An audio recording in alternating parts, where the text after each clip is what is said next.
This is a quick video on my 100% lossless fully automated kelp block farm.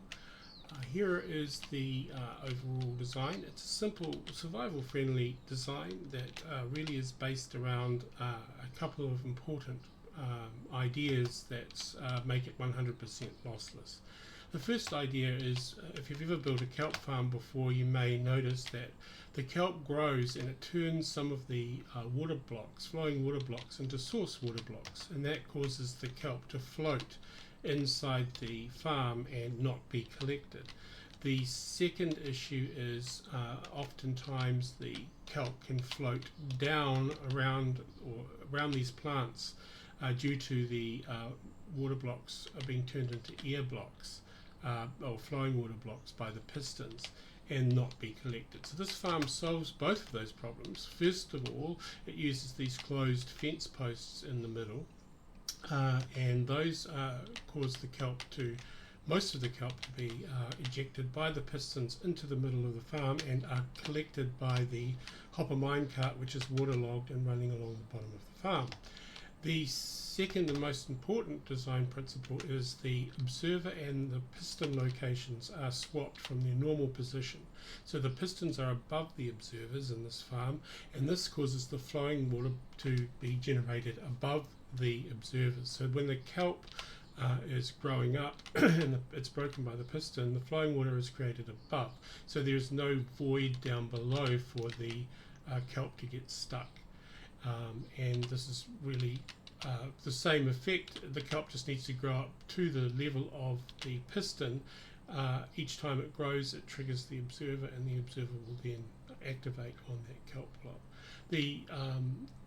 The principle of this is similar, is exactly the same to any other design with the pistons not swapped. It's just a observer into a repeater that powers the snow block here and then feeds back through another observer into this piston, and it's a pretty easy repeating design, and the waterlogged minecart just runs along the middle.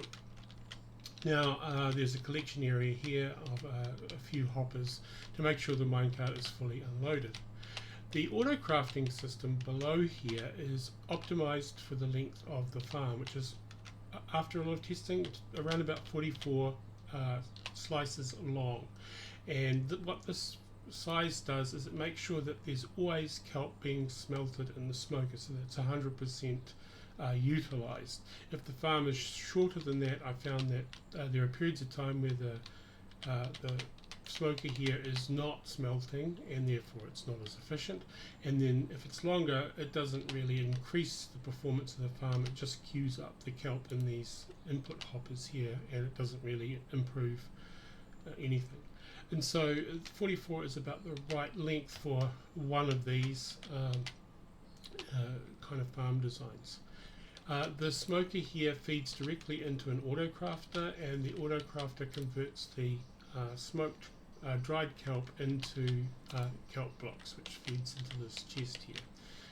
And the chest has an output hopper, which, when this comparator detects that the input hopper to the smoker is empty, it causes this 3-block item elevator here to trigger and push more kelp up into the smoker.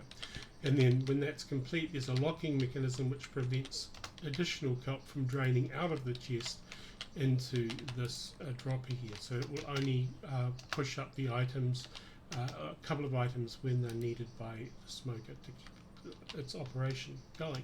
And as I said, this is 100% efficient. There are, after a long period of testing, there's no observed loss of kelp, and it's relatively it is survival friendly, and it's a great design that will fit in with your base.